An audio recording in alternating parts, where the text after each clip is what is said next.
Hi everybody, I am here with Natalie Evans. Hi Nats. How Hello. you doing? You all right? Yeah, I'm all right. Good. This is a bit weird, but it's It is great. weird, isn't it?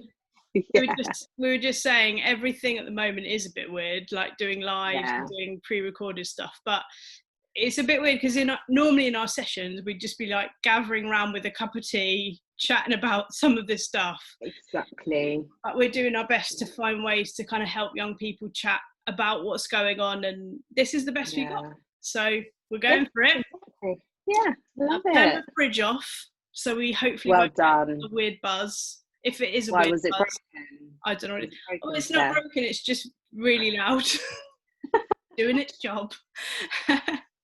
Well um, done, Fridge. cool. So we're basically here, Nats, just chatting about the recent really visible conversation that's been happening about race and racism, Yeah, and yeah, off the back of what felt like a bit of a tipping point with the murder of George Floyd. yeah, And we just really wanted to invite you and just listen to kind of your reflections on some of that. And you've obviously had quite a history with Pie Factory music, I um, have. haven't Yes, you? So you actually, yeah. yes, used to come along to sessions, didn't you? I did when I must have been what, 15, Oh wow. 16. So that's like 15 years ago. I used to come to a singing group, and you taught it, didn't you, Steph? Is that right? Yeah, but I think you're probably better than me. Oh, no way, no way. Yeah, But that's how we first met, yeah, didn't that we? is how we first met. Mad. It is crazy, and I actually I think I might have been a trainee at that time, so I think I was only about 19, 18 or 19 Yeah, myself. So yeah, and yeah, then quite shortly after that, you then became a trustee for Pie Factory yes, Music, didn't you, as well? I did. Yeah, so I was like, I think I was 17, so I was the youngest trustee in the UK, and I was in the newspaper and everything, and I remember just being like, I've made it. That's it. That's it. I'm surprised you don't have I'm some done sort of now. medal for that. I would. Yeah, I'd that's have what I that. mean. I'd put it in Yeah. my signature. So yeah. So and then since then you've kind of been a really good friend to us as an organisation and worked with us Yeah. on various different projects. But Yeah. yeah, just felt like it would be a Love it. really good moment to have a chat about yeah, as young people, Mm, how young people can respond to some of the stuff that's going on, really. yeah, Um, definitely. and I know, like, so you grew up in Thanet, didn't you? I did. I'm born and bred. Woman. I grew up near Margate, so Cool. in a little town called Garland. And yeah, so my mum grew up here as well. So my mum is white British and my dad is black Jamaican, so he lives in Jamaica. So my mum brought us up. So it's me, I've got my older sister and my younger sister. Yeah, so we were kind of, this is where we lived, and I've moved since then, and then I've come back. Mhm. Um, but yeah, growing up here was an experience anyway, and then also adding to the mix of being mixed heritage Mm. was a whole nother ball game. So yeah, it was a lot. I think so. Secondary school was kind of when I really realized that I was different, and kind of noticed that I was treated different. And I had a few kind of racist incidents, but mainly a lot of just ignorance, a lot of silly things said, compared to people would compare me to celebrities that I didn't really look like, and all of that sort of thing. And we used to have one other black girl in the school as Mm. well. So there was me and one other black girl, and I think she was maybe a year older than me, and people would think we were twins. So, it was just very kind of like, people just didn't really get it. Yeah.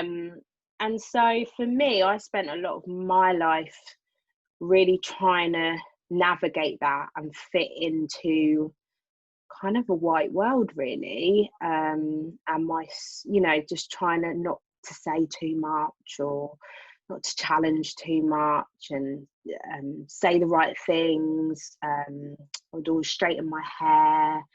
I hated having curly hair because everyone would touch it and it used to annoy me. And then the older I got, the more I tried to accept, I guess, who I am, and understand my heritage a bit more. I moved to Jamaica for a little while and tried to, like, yeah, just engage in that and meet my family and see where I come from, you know, all of that sort of thing. And then I moved away. I moved to Brighton, which, to be honest, I thought was going to be a lot better, but it wasn't. I think, yeah, it's really interesting because I think I was like, oh, it's going to be really diverse, it's going to be loads of people, it's London by the sea. And it's better, like, it's definitely better, but it's not diverse at all. And so, yeah, so that was quite interesting. So sort of like then moved my life somewhere else basically, and sort of had to live the whole thing again. But now I'm back here, and to be fair, it is getting better slowly but surely. I went to the protest on Sunday, and that was so, you were there as well, weren't you, Steph? And I don't know about you, but it was just so moving, because I think I was expecting there would be like 100 people, and there was like 4,000 people. And to think how far we've come is incredible.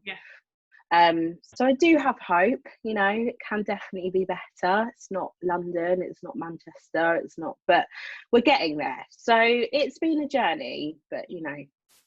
Yeah, that's really, it's really insightful, and it's really good to just hear your perspective on what it is like growing up in a place like that. And I remember moving here when I was 7 from London, and I do remember at the time thinking, so in London I was one of 2 white people in my class. I moved to Thanet, and there was no black people or no non-white people in our whole school, including teaching staff. And even at that age, I remember thinking, that's weird to me. And it's just really interesting hearing that, your perspective as actually being one of 2 people in a secondary school trying to navigate your own heritage. And and just for any young people listening, just that's probably a good moment just to pause and think about just the makeup of your class, the makeup of your school. Have you ever noticed, have you ever thought about what it is like for someone that is non-white or in a minority in your school? What is that experience like? It must be really hard. And I guess also how for you, maybe if you're a white person listening, a young white person, you know, how you've made that experience as well, because I think that's really important. Is, you know, I think it's really important to be inclusive and just ask those questions and check that people are okay, and not in a patronizing way, not in a way that like, oh, I feel really sorry for you, just in a way of just checking in on people, you know, because it can be quite lonely when you're a minority and no one else really gets you.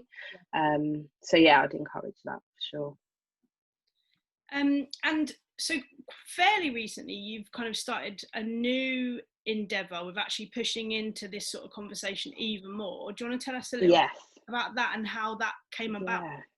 Yeah, definitely. So me and my sister have just started about a month ago. We started a new platform on Instagram called Everyday Racism _ and it's very timely, actually. It was before kind of everything had really kicked off in America.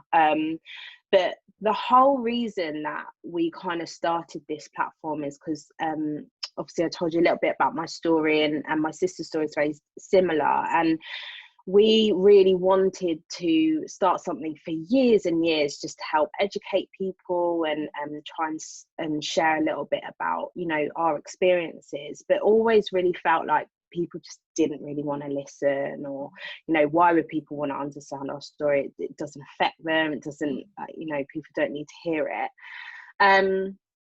And we had done some research on racism and kind of white supremacy and all of that sort of thing, and realised a lot of our lives we call it gaslighting, but basically what it means is it means to like suppress someone's emotions or their feelings because it's kind of uncomfortable for you. So it's a bit of like yeah, it's kind of, we've had that just our whole lives of people going, oh, I don't really want to go there with you because it's a bit awkward. And then last year, an incident happened. I was on the train coming back from Gillingham, I think, to Margate, and a racist incident happened where the train ticket guy was asking for people's tickets, which is, this is his job, and he went up to two white guys, the ticket guy was black, and asked them for their tickets, and they kind of responded basically being like, well, did you get a passport to get into this country? You know, just really awful, terrible. And the train was full of people, including myself. So I actually started to record it because I could feel that it was going to kick off. And I'm really glad I did, because it did kick off. And he was obviously really upset, and he challenged them and said, like, how dare you? Like, you know, what has that got to do with the train ticket? And they got really defensive and started carrying on kind of racial slurs and kind of saying, oh, you're always using the race card and blah, blah, and how can I be racist if I've got two mixed race kids, you know, all that sort of stuff. So then I got up and I said something. So this is all on video, and unfortunately no one else on the train did say anything. So it was just me and this guy, and obviously he was really upset. And so this happened last year, and it was quite, for me, it was, you know, it was, I can't even imagine, it must have been awful for him because I was just devastated and so upset, and more upset that no one else said anything, really. That's kind of, yeah, really just felt very lonely and very like, oh, again, it's always me having to say something. And then obviously things started to kick off in America this year, with Ahmad when he was murdered, and I had posted some things on Instagram, and a lot of people were like, oh, it only happens in America, oh, it's so awful, like I can't believe it's happening. And I'm like, really? Like, do you not realize that it's literally on our doorstep? And I'm quite a visual, like practical person, so I was like, right, I'm gonna post something. I want to share a story. And so I remembered I had that video, and I was really nervous about posting it because I thought, oh, I just don't want there to be like loads of backlash. And you know what social media is like, you know, it's the wrong thing gets said, you're cancelled. It's like, it's just horrible. So I put it up there because I thought, no, my friends and family need to hear this, like they need to realise it's happening.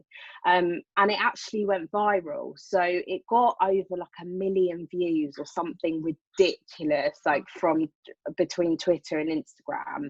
And those 24 hours were insane. Like my phone just was mental. Like I've never experienced anything like it.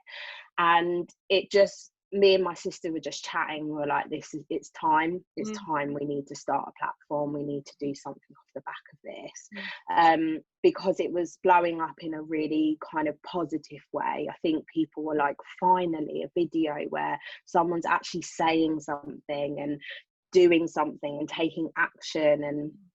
And so, yeah, so that's kind of how Everyday Racism came about. And basically it's a page where Black and brown people can share their experiences and share their stories and are feel supportive, because I think there's something really healing about just like sharing your story and getting it out there. And in that time it's grown massively, and we've realised that there's a lot of mainly white people, white passing people, who are kind of accessing our page and actually just wanting to learn. So we've kind of made it into a learning, listening and kind of an action page. So, you know, this is where you can educate yourself, this is how you need to listen, and then this is what you need to do. So it's kind of got two elements to it really, and it's been amazing. Like it's just totally taken off, and we're so blessed to be able to put stuff out there and help people, because I think this stuff is just can be really daunting, and it can be a lot, like some of the words and terminologies, and it's just like, what does that even mean? So just to be able to say, this is what it means, and this is an example, and this is what you can do, you know, I think really helps. But you know, it's not us doing the work, it's us putting some work in, but it's about kind of white passing people to say, okay, I need to go away and action it. So that's everyday racism. Amazing. And what's the Instagram handle? It's at everyday racism _. Cool. So this is action point number 2 for young people that are listening. Pause this right now and go and follow that page, because I've been following it since they launched, and it's so helpful, and it's really insightful just being able to listen to people's real stories, and just to get the sort of the sense of this is happening all the time. It's not rare, and we need to, especially as white people, we need to get to grips with how common this is, in order to educate ourselves, and to be better friends and to be better allies. And just on that kind of point of sort of education, because I think that's certainly where us as an organisation, we feel like, okay, that's where we need to be doing more. We need to be doing more to give platform to Black and brown people to listen properly to their stories, but also to encourage young people not to sit back in this conversation. So when it comes to kind of listening and learning and education, where should young people start in terms of like reading, listening, who to follow, that sort of thing? Have you got any recommendations for that? Yeah, definitely. So I'm not gonna lie, there is not loads out there for young people, which is quite disappointing actually, and that's something that I want to work on. But the stuff that is out there is brilliant. You know, I think there's a plethora of things that people can engage in, but I think actually some of it is so far advanced that it's quite hard to engage. So I've tried to like list some things that are just a little bit more like straightforward, and that I think you can really engage in. So some of the Instagram handles, so there's iWay, which is brilliant. So it's run by Jamila Jamil, and she does some brilliant stuff, and shares some great things about allyship. And when we talk about allyship, that's from a place of someone who is not white or Black, who is wanting to help, in terms of like anti-racism and kind of being an ally for someone. Stand Up for Humanity is another page. Stand Up to Racism UK, and there's another girl called Michaela Loch. I think that's how you say her last name. I'm so sorry if it's not. And she's an amazing activist. She must be maybe about 20, maybe a bit younger, but she's brilliant, and she does loads of stuff on anti-racism, but also about climate change, global warming, and all of that sort of thing. So she's definitely a great one to follow. So I'll make sure that I list all of those. Yeah, cool. There's also some really great books out there that you can read if you like reading, or an audiobook. I'm definitely an audiobook girl. I hate reading, so you know, some of these you can get on there as well. So there's a new book out that is called This Book is Anti-Racist by Tiffany Jewell, and I'll just read some of these. I'll read a little bit about what they're about so that you can see if it's for you. But so hers is, who are you? What is racism? Where does it come from? Why does it exist? What can you do to disrupt it? Learn about social identities, the history of racism and resistance against it, and how you can use your anti-racist lens and voice to move the world towards equality and liberation. Yeah, just sounds amazing. It's really cool. There's another book called Stamped by Jason Reynolds, And this book has actually been adapted for young people to read. So it was it was like a National Book Award winning title, and they've adapted it, which is amazing. Cool. And it's all about basically, so he talks about racist ideas in our country did not arise from ignorance or hatred. Instead, they were developed by some of the most brilliant minds in history to justify and rationalise the nation's deeply entrenched discriminatory policies. So it's very, very interesting. Yeah. There is Say Her Name by Zetta Elliott, and this is for ages 12 and up, and it's inspired by the Say Her Name campaign launched by the African American Policy Forum, and they're poems, so they're to pay tributes to victims of police brutality as well as activists insisting that Black Lives Matter. So they're really beautiful. And I'll put some more on of some that you can learn from, but there's also some amazing fictional books. So just some great books that you can support BAME authors and read up on Black culture. So we've got The Only Girls in Town by Brandy Colbert, Black Brother by Jewel Parker Rhodes, and Slay by Brittany Morris. And they're all really like interesting. Like Slay's all about she's in the gaming world, and it's a little bit like Black Panther sort of, like, it's really fun. So there's some really cool reading stuff out there as well, so I definitely recommend those. Cool. So, and we'll make sure we put all the all of that list in the text below when we kind of release this video. So we'll put all the links. And also we've been talking as a team about actually wanting to do some reading clubs around this, to be reading some of these groups books together and then discussing them. So yeah, if you're interested, if that sparked your attention, get in touch, because we really want to support you guys to do that as well. So yeah, that's great. So that's in terms of actually educating ourselves, starting to take a position as a learner in this, and that's about reading, but it's also about actually becoming aware of our own issues and prejudice. And have you got any tips on, or anything that you would say to young people that are starting to become aware that actually some of this is facing up to your own entrenched racism that you've kind of grown up with and maybe not even been aware of? Yeah, of course. So I think we, just to say, first of all, we all have prejudice. However, racism is a form of prejudice that's based on power. So that's why reverse racism just cannot exist. So obviously Black and brown people can be prejudiced but not necessarily racist. So that's point number one. Point number two is that I'm sure a lot of people are hearing the word white privilege, and white privilege is where white people benefit over non-white people because they're white. So essentially, if you're white, you've got white privilege, and unfortunately there's nothing you can do about that because it's there, it's done. So, but what white privilege does not mean is that your life isn't hard. It doesn't mean that your life is all good. It just means that the color of your skin has not contributed to your struggle. So it means that there are certain things in life that you will never ever have to think about or even worry about because you're white. So for example, if you get stopped by the police, you probably don't have to worry that you're going to die, you know? So it's just really like just simple as that. Now there's lots of different people that can be, white people have white privilege. I have white privilege. I'm mixed heritage. So even though I'm brown, I'm light skinned.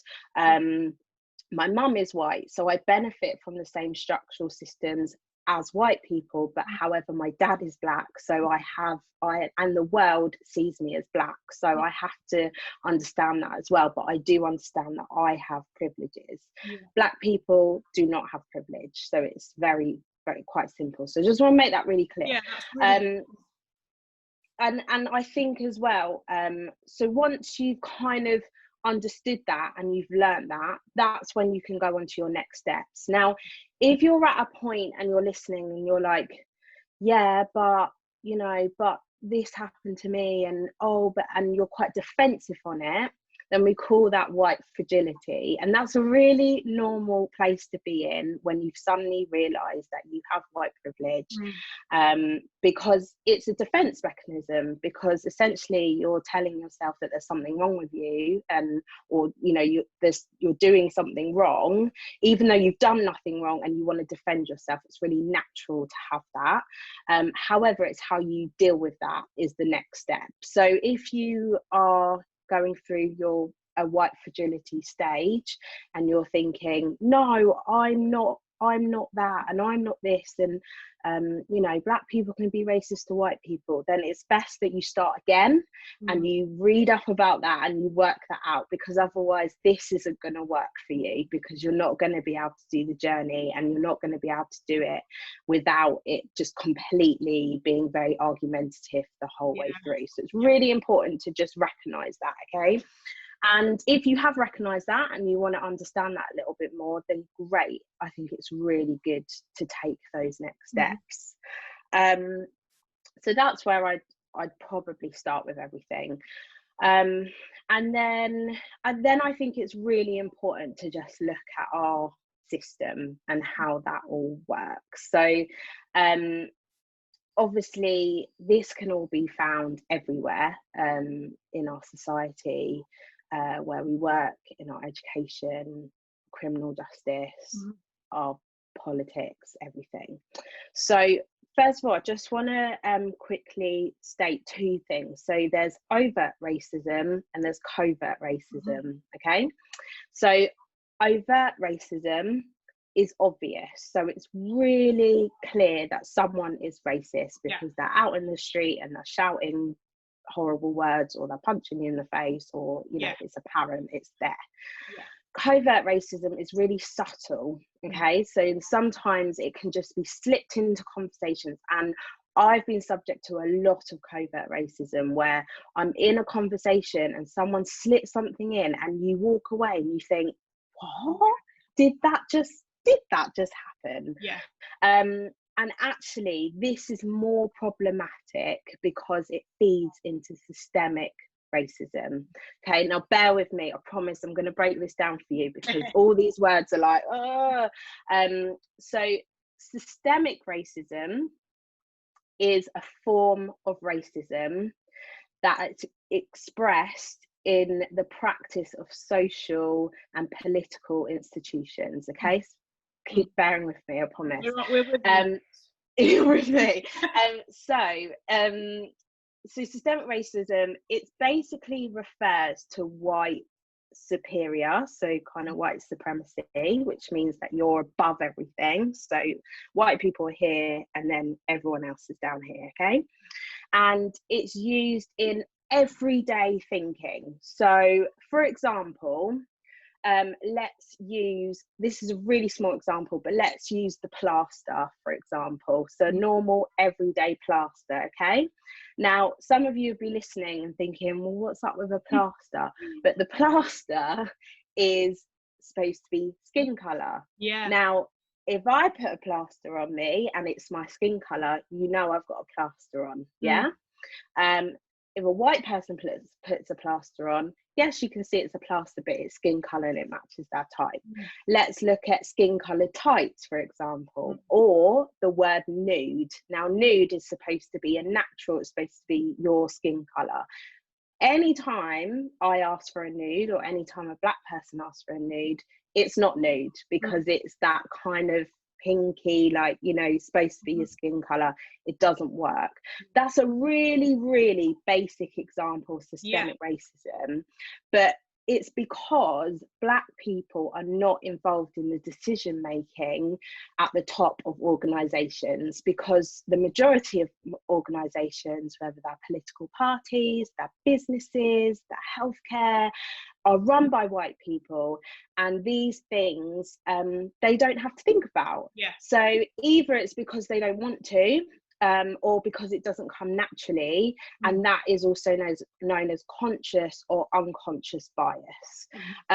So that is kind of where we're at in the systemic racism and how the world works. And again, these are really like basic examples, because I think if we go any deeper, it gets so confusing. But that's sort of how it works at the moment. That's so helpful, and those examples, it's so helpful just to for some people I think that's just a light bulb to think, I have never thought that a plaster is skin colour for white people but not for anyone else. And ultimately what that is saying, the message underneath that is that white is normal and everything else is not, everything else is other. And that's the message that we're trying to break down. There is no normal. None of us are normal. No, it doesn't exist. Other. It's not. That's just a concept that's come out of this thing to keep power, basically. And that's a really helpful way to understand it. And again, just young people watching, have a think about where when the light bulb goes on. I think you start to see it everywhere, and we'd be really interested to see where you see examples like that in everyday life, and other types of examples. But start looking at all the sort of structures and systems around you, and just think about how you can actually see traces of racism and traces of white privilege in everywhere. Cool. So that's a really good, I feel like that's a really meaty lot of stuff in terms of just starting to listen and learn and educate ourselves. Now, can we move on to talking about, now this is an interesting one, how we, and especially how young people then start to have conversations with other people about race. So maybe let's start with just friends and family as the first kind of step. How should we be doing it?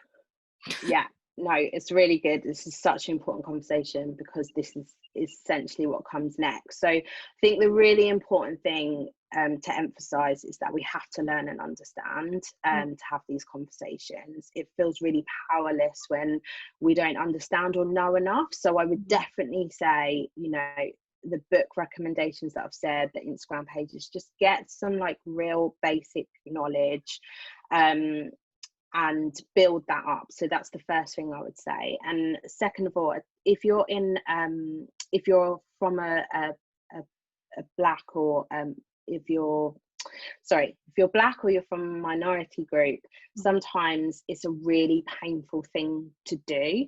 And I just want to emphasize that if you feel able to have that conversation with friends and family, or your racist uncle at the table, you know, then great. But I would say there's also situations where you may not feel safe, and you may not have the right support or people around you. So then I would say do not do that.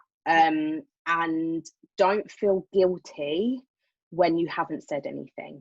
Okay, I just want to make that really straightforward. And also, like, it's really important as well that for black and brown people, it is not our responsibility to have to talk about it. Unfortunately, there are times when we do, and we just are in those moments, but never feel like you have to say something.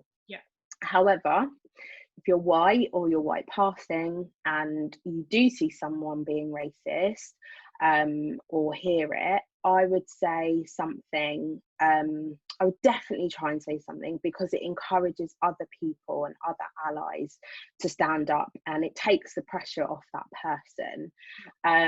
So if you're white, I think it's really important to call it out. But again, remember your environments, where you are, your situations, and make sure that you're safe in that, because sometimes it's not always a safe environment if you're out and about, you know. And sometimes with certain family and friends, make sure that at times you have those supports, because it's really important. So an example, so this week, unfortunately, I have one of those racist uncles, and he actually messaged me and said some horrendous things, and in that moment I didn't feel like I could really address it. I was tired, I was exhausted, I just couldn't be bothered having this conversation again. And my amazing mum, who's a great ally, she came along and she actually said something for me, you know, and that was incredible. I think also it's really just some practical things as well in that, is that sometimes it's really hard to deal with those conversations because you don't know what to say. And I think sometimes we feel like that we need to have like all this knowledge and all this background, and we need to know our history, and like, well, we should know our history, but you know, we need to know all these facts about slavery, and we need to be able to, you know, fight it. But I think actually sometimes it's just really useful to learn some phrases. So I just wanted to go through some phrases that might just help in those sort of conversations. So how to call stuff out. So when someone says something covertly racist, so remember that's subtle, just ask them, what did you mean by that? You know, so that they can explain, oh, okay, I think I meant this, or I think I meant that. You know, it doesn't have to be an attack, it doesn't have to be, it can just be, what did you mean? If someone says a racist joke, which is quite a common one, I would say something along the lines of, you might think that's funny, but I don't. And here is why. And if you are maybe black or brown, you could say again, you might think that's funny, I don't, and this is how that's made me feel. So there's some sort of things where you're going, you think it, I definitely don't. I want to remove myself from this situation, but this is why. Also, there's some ways that you can turn conversations around, so and refocus the conversation. So, for example, the other person, not all cops are bad. Okay, it's quite a common one. You know, oh, there's only a few bad apples, that sort of thing. You could say, well, neither are black people, but cops are killing black people. You know, so you kind of turn that around a little bit. The other person, why do they have to hurt the horses in the riots? They didn't do anything wrong. I understand that, but do you know that 189 horses get killed at the races every year? I wonder if you're going to bring your outrage to protest against horse racing. And then the last one that I hear all the time is, well, all lives matter. And actually I think a good response is saying, yes, of course, all lives matter. We're not saying that. We're not saying only Black Lives Matter. We're just saying that there's an urgency because Black people are being killed. So there are just really little ways where you can just like turn the conversation around or put the emphasis back on them. So you're not arguing, because I think once you get into that heated argument, it's a tricky one. And sometimes it does just happen. Sometimes you're always going to get into an argument because you don't agree. It does happen. But where you can, it's just those little things where you can bounce back. And also I would encourage as well, like, call out racism where you can, where it's safe, but also don't wait for a black and brown person to be in the room.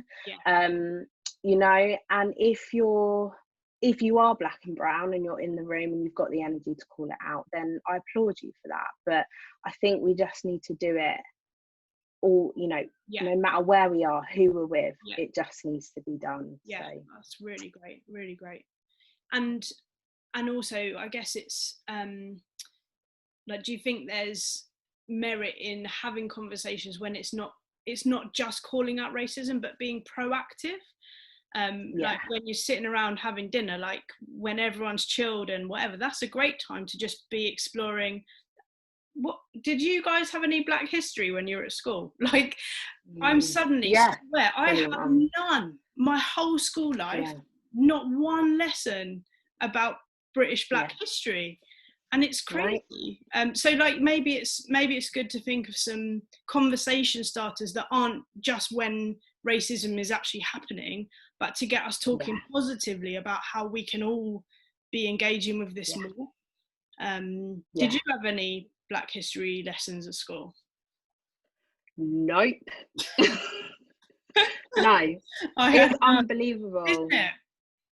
Yeah, I just can't believe it. Or I think maybe like one, but it was white people abolished slavery. So like I kind of went away being like, oh wow, that's so cool, like, and just having no idea, like it's just that. Yeah, it's really bad. it is. Yeah.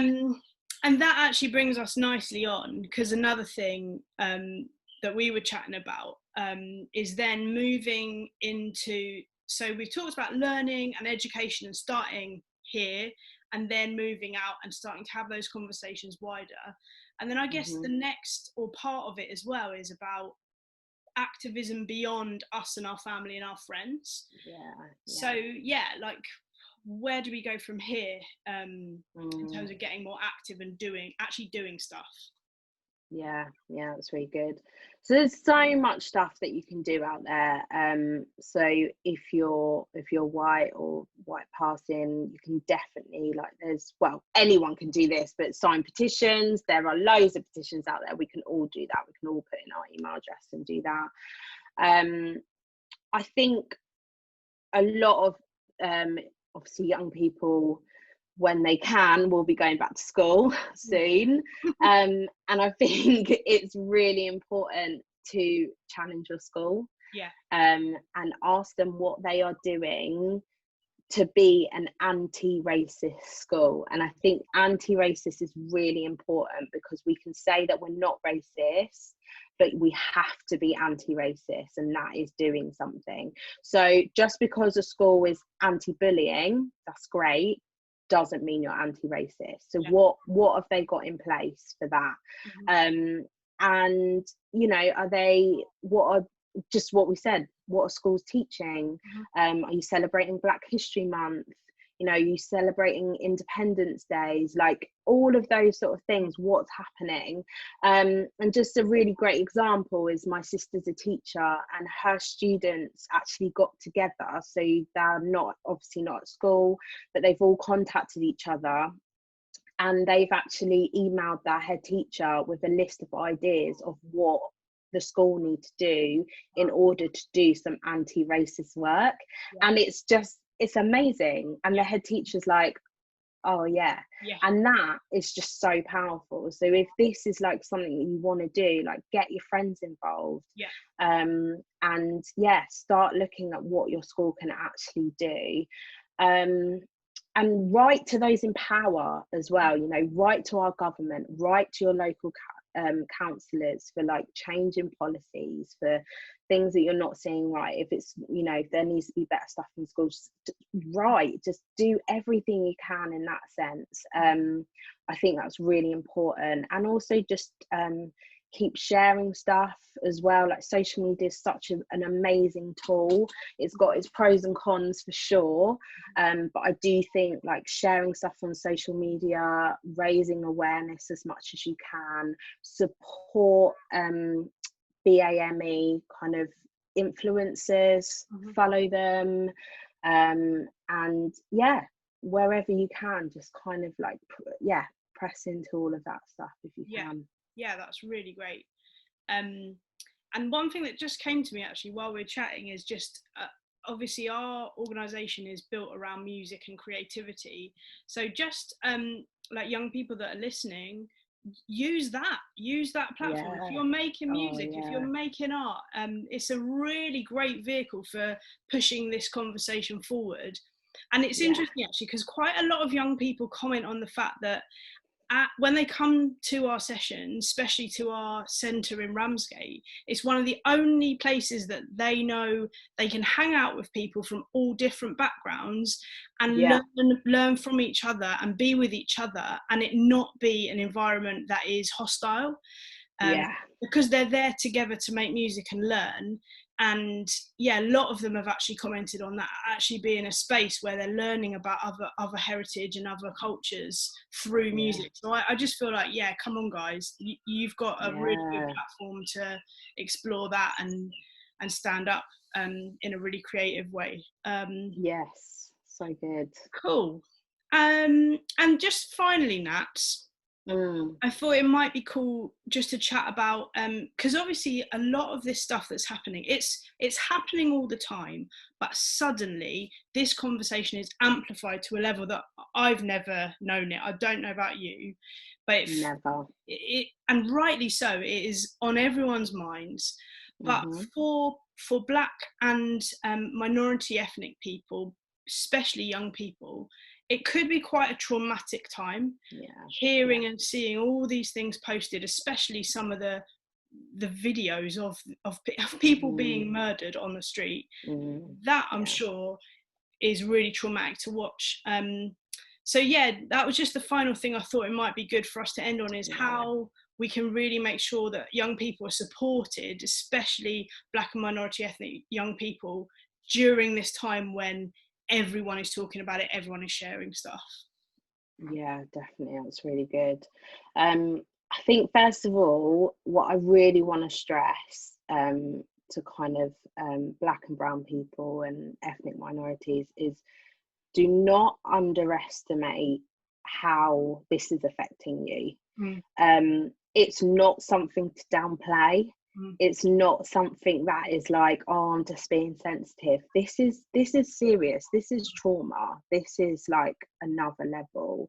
And we know like lots of adults are really struggling with this and processing this, and you may have that in your household now. You might have parents or carers or family members, or you know, whoever might be looking after you, who are really struggling, and you have every right to feel that as well. So I just want to say, please do not underestimate that. There are some great resources and charities out there. Again, we'll put this on the link, but one of them is blacklivesmatter.com, and they're UK based charity, and they have got specialist counsellors and therapists. But what's great about them is they are from the BAME community. So I think quite a lot of the time, like sometimes when we want to go counselling, a lot of people who are Black and brown will go and see a white counsellor, and it's quite hard to relate. So that's something that's really great, and they're doing kind of different, I think they're having some like funding and some people giving them money. So, you know, definitely check them out. If this is affecting your mental health, there are definitely some real self-care stuff that you can do, you know, and some of them are as kind of simple as turn off your social media. Social media is a lot right now. It is non-stop, whether it's people posting about loads of stuff about what's going on in America, or people just posting horrendous things or sharing their stories. So put some boundaries in place as to how often you look at that. Don't feel like you have to answer people's questions if you don't want to, because you do not have to. You don't have to do any of that. So just stop if that's too much. Connect with other Black or brown people that you can trust, who maybe understand, because sometimes even friends that you know quite well, I've got some amazing friends. I've got some amazing white friends who just get it.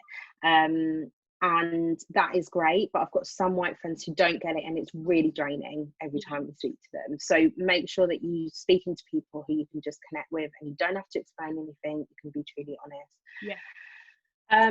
And also just put some stuff in place where, you know, I know it's weird to say, but just stuff that makes you happy, like, you know, just, and be careful what you're watching as well. Like if you've got a favourite film, I've been watching Space Jam every day this week. Like I love it, and if you haven't watched Space Jam, you need to watch it. It's the best film ever, and it literally just makes me so happy, because it just reminds me of my childhood, and I'm just like, oh, I love Michael Jordan. And it's great, you know. So just put stuff in place that actually where you can get some joy and happiness from, and just look after yourself, because it is a lot. This is like brand, it's not new, but this kind of whatever's going on has never happened before, and it's a lot. And I don't think it's necessarily going to go away. I think it's something that can't go away, because if we need to combat systemic racism. This can't be done in a month, you know. Yeah. So it is going to keep coming back. So we need to put stuff in place to Yeah. protect our minds and our mental health. So they are, some of the things So helpful, and that's really, really helpful. And I guess as white people, it's also our responsibility to be checking in on our mates. Actually just asking our black and brown friends, not asking are you okay, because actually then they might feel like they have to go into all but just saying thinking of you, if you need anything, I'm here, like those sort of messages, or you know, love you, you're doing a great job, that sort of thing, just to let people know you're thinking of them and you're aware that this is probably really affecting them. Could be really helpful as well. Nats, that has just been so insightful and helpful. Thanks so much for taking the time to chat to us. Thanks for having me. Yeah, Thank really, you so really much. I loved it. it. If you've got any questions, if you've watched this and you think, you know, that's raised some questions, or you've got ideas, or you want to just chat further, do get in touch with us. If you've got questions for Nats, we can, you know, we can chat, and make sure you follow their page, because that is just a source of a lot of really helpful information and education as well.